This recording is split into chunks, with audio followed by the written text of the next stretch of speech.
Mais ou menos uma semana atrás, eu publiquei um vídeo aqui e as respostas dadas nesse vídeo, nos comentários deixados nesse vídeo, me deixaram bem perturbado.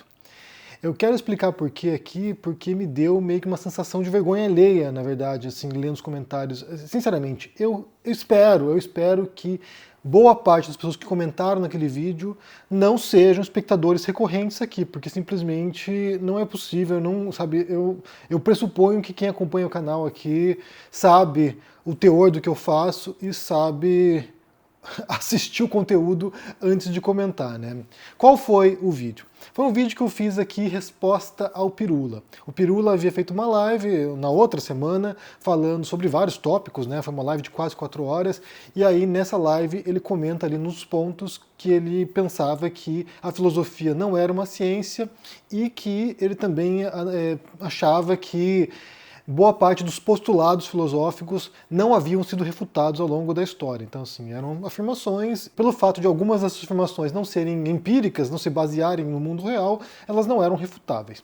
E aí eu fiz um vídeo aqui comentando a fala do Pirula. Não era uma crítica ao Pirula, não era uma refutação ao Pirula, foi um comentário sobre a afirmação que ele fez bem rapidamente ali. Assim como acontece, sabe, milhares de vezes na universidade. Você tem lá um autor, o autor comenta alguma coisa, tem alguma frase do autor, alguma ideia do autor, e daí o aluno da universidade vai fazer um comentário sobre aquele trecho, né? Vai analisar aquele trecho e dissecar aquele trecho. Então foi um comentário que eu fiz sobre a afirmação do Pirula. Em linhas gerais, eu concordei com ele. Na verdade, em boa parte daquilo que ele diz, eu tenho bastante afinidade, bastante alinhamento com o Pirula em muitos aspectos, inclusive quando ele resolve fazer críticas sobre visões ideológicas. Então, sim, em boa parte daquilo que ele diz, há concordâncias. O vídeo, em boa parte, era uma concordância com o Pirula. Daí o que aconteceu foi 2 tipos específicos de comentários, né?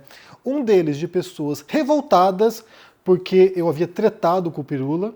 Então, assim, pessoas que não tinham visto o vídeo.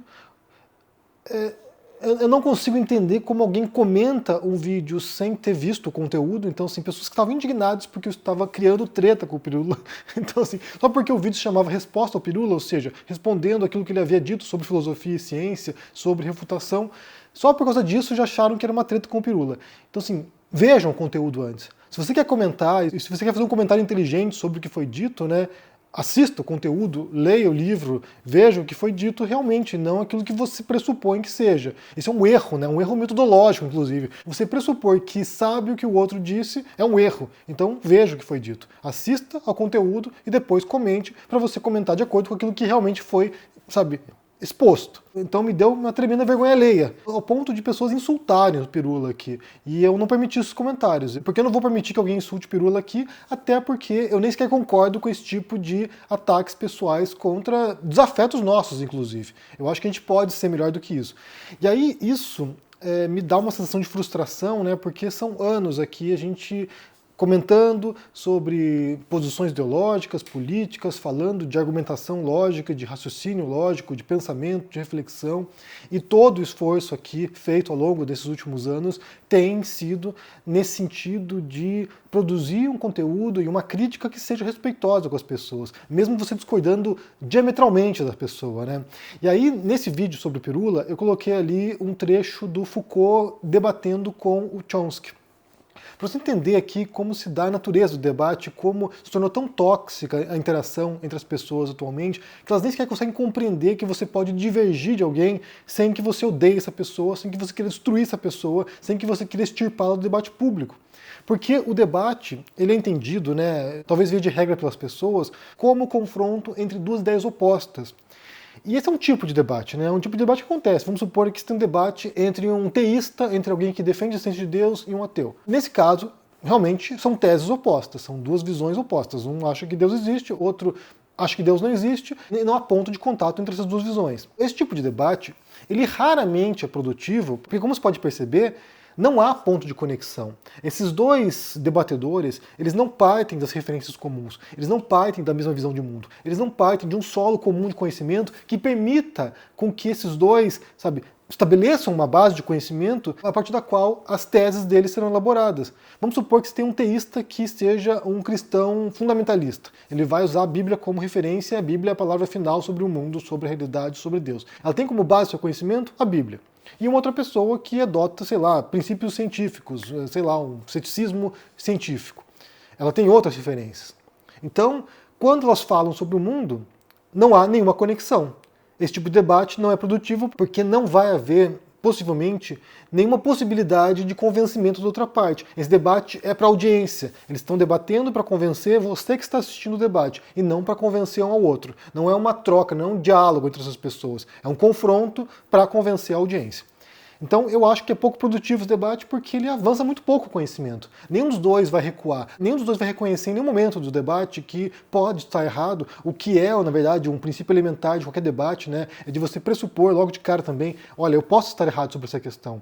Eu acho que estou certo com base naquilo que eu investiguei, com base naquilo que eu estudei, com base naquilo que, sabe, eu analisei sobre o mundo, mas eu posso estar errado sobre isso. Quando você tem posições contrárias, ainda mais posições dogmáticas em muitos debates, isso raramente vai acontecer. A pessoa tem convicção que está certa e ela não dá nenhuma brecha, nenhuma margem para nenhum equívoco, ainda mais quando ela parte de fontes como a Bíblia, por exemplo, que é uma verdade revelada. Então, pensemos nisso. Esse tipo de debate é pouco produtivo em termos de criação de conhecimento ou em termos de diálogo mesmo, diálogo entre as pessoas.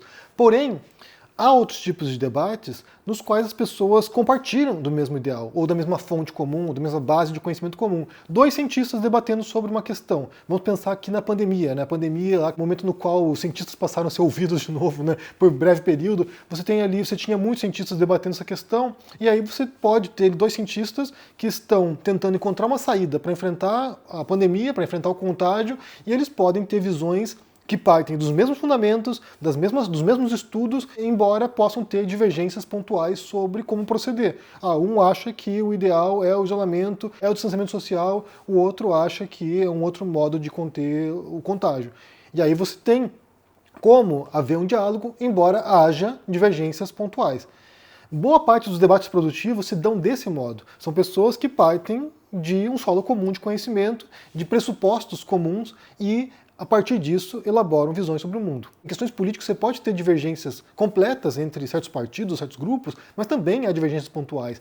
Grupos de esquerda, por exemplo, que partem do princípio de que há uma profunda desigualdade e, portanto, a partir disso, a gente precisa elaborar políticas públicas para redução de desigualdade. E aí pode haver divergências entre diferentes segmentos que acham, não, a tática melhor para poder adotar é essa, enquanto outro grupo pode achar que outra tática é mais apropriada. E mesmo quando há divergências absurdas entre os debatedores, ainda assim é possível ter civilidade, ainda assim é possível respeitar o interlocutor, ainda assim é possível que você compreenda a visão da pessoa, mesmo discordando completamente dela. Como naquele caso que eu mencionei ali, eu botei um trecho do debate entre Foucault e Chomsky, e são dois intelectuais renomados, dois intelectuais respeitados e que estavam debatendo de maneira civilizada, embora tivessem divergências, drásticas na visão deles sobre natureza humana.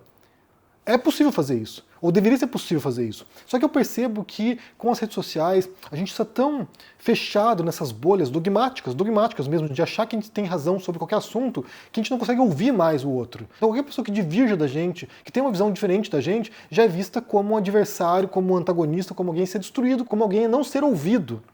As pessoas nem sequer ouvem o que os outros dizem. Elas partem de pressuposições. Elas acham que sabem o que a pessoa vai dizer, porque já tem os rótulos que você vai colando as pessoas, você já rotula a pessoa e você já pressupõe que ela vai dizer alguma coisa que será absurda em relação àquilo que você acredita. Ou mesmo quando ela não diz uma coisa absurda, você já pressupõe que é absurdo porque a base ideológica da pessoa é diferente da sua.